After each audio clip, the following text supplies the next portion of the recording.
Hi, Internet! We are live! It is 8 o'clock, and it is time for another Grim Fairy Tale! Tonight, the name is, I don't know how to pronounce it. We're going to go with Holle. Mother Holle. It's mother. I know how to pronounce the word mother. And then it's Holle. Which I guess could be like Holle. Or Hole. Or Holy. I'm going with Holle. Mother Holle. And if I'm wrong, the Brothers Grimm can come back from the grave and beat me up, I guess. I don't know. But presuming I don't get whooped by zombies tonight, tomorrow I will record early and we will have another video for you then. Tonight, it's Mother Holle, or whatever you call it, and we're going to go ahead and start right now. There was once a widow who had 2 daughters, one of whom was pretty and industrious, while the other was ugly and idle. But she was much fonder of the ugly and idle one because she was her own daughter, and the other, who was a stepdaughter, was obliged to do all the work and be the Cinderella of the house. I love that the Brothers Grimm are like to be the Cinderella of the house. Cinderella is a story they wrote in their own book a few chapters ago. So they're already calling her the Cinderella, like, y'all know Cinderella. You've read our stories. Every day the poor girl had to sit by a well on the roadside and spin till her fingers bled. Now it happened that one day the shuttle was marked with her blood, so she dipped it in the well to wash the mark off. But it dropped out of her hand and fell to the bottom. Arthur, please stop. She began to weep and ran to her stepmother and told her of the mishap, but she scolded her sharply and was so merciless as to say, "Well, since you've let the shuttle fall in, you must fetch it out again." So the girl went back to the well. She did not know what to do, and in the sorrow of her heart, she jumped into the well to get the shuttle. I'm going to take it away if you can't stop. Got it? Do you want me to take it away? Okay, then stop. She lost her senses, and when she awoke, she came to herself again. She was in a lovely meadow where the sun was shining and many thousands of flowers were growing. Along this meadow she went, and at last came to a baker's oven filled with bread. And the bread cried out. The bread cried out? The bread cried out. The bread cried out, "Oh, take me out, or I shall burn. I have been baked a long time." So she went up to it and took out all the loaves, one after another, with the bread shovel. How did the bread shovel feel about it? It didn't express emotions. After that, she went on till she came to a tree covered with apples, which called out to her, because of course the apples called out to her, "Oh, shake me, we apples are all ripe." So she shook the tree till the apples fell like rain and went on shaking, till they were all down. And when she'd gathered them into a heap, she went on her way. At last she came to a little house, out of which an old woman peeped, but she had such large teeth the girl was frightened of her, and was about to run away. But the old woman called out to her, "What are you afraid of, dear child? Stay with me. It will do all the work in the house properly. You shall be the better for it. Only you must take care to make my bed well, and shake it thoroughly till the feathers fly, for then it will snow on the earth. I am Mother Holle." As the old woman spoke so kindly to her, I didn't know she spoke kindly. I thought she spoke like this, because she had giant teeth, and I assume when you have giant teeth, they get in the way when you're talking.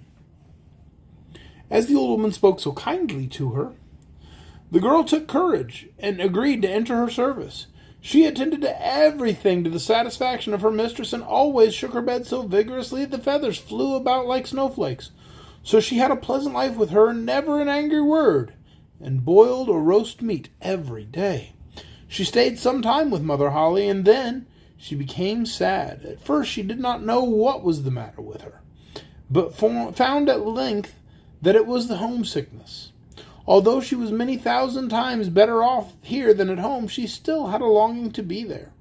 At last she said to the old woman, "I have a longing for home. However well off I am down here, I cannot stay any longer. I must go up again to my own people." Mother Holle, and I'm going to keep her voice weird and angry because that's just how I did her voice. Mother Holle said, "I am pleased that you will long for your home again, and as you have served me so truly, I myself will take you up again." Then she took her by the hand and led her to a large door. The door was opened, and just as the maiden was standing beneath the doorway, a heavy shower of golden rain fell, and all the gold stuck to her so that she was completely covered over with it. "You shall have that because you've been so industrious," said Mother Holle, and at the same time she gave her back the shuttle, which she had let fall into the well.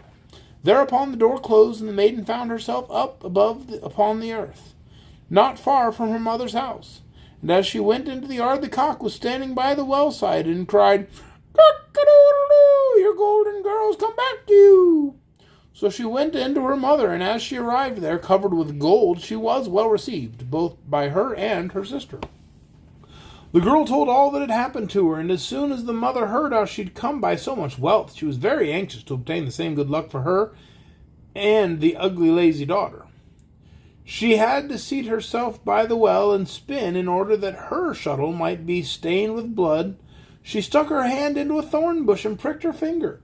Then she threw her shuttle into the well and jumped in after it. She came like the other to the beautiful meadow and walked along the very same path. When she got to the oven, the bread again cried, "Oh, take me out, or I shall burn. I've been baked a long time." But the lazy thing answered, "As if I have any wish to make myself dirty." And on she went.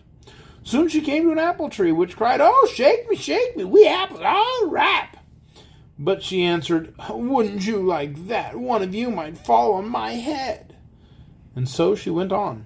When she came to Mother Holle's house, she was not afraid, for she had already heard of her big teeth, and she offered to work for her immediately. The first day she forced herself to work diligently and obeyed Mother Holle when she told her to do anything, for she was thinking of all the gold that she would give her. But on the second day she began to be lazy, and on the third day still more so. And then she would not get up in the morning at all, nor did she make Mother Holle's bed as she ought, and did not shake it so as to make the feathers fly up. Mother Holle was soon tired of this and gave her notice to leave. The lazy girl was willing enough to go, and thought that now the golden rain would come. Mother Holle led her also to the great door, but while she was standing beneath it, instead of the gold, a big kettle full of pitch was emptied over her. "This is the reward for your service," said Mother Holle, and shut the door. So the lazy girl went home, but was quite covered with pitch. And the cock by the well side, as soon as he saw her, cried out, "Cock-a-doodle-doo, your pitchy girls come back to you." But the pitch stuck fast to her and could not be washed off as long as she lived. Pitch is like tar. So, not a great look. Once again, assuming I don't get whooped by Zombie Brothers Grimm tonight for pronouncing Mother Holle's name incorrectly, tomorrow night I will record early and we will post at 8 o'clock on Facebook another story, The 7 Ravens. I hope you can join us then. Good night, everyone.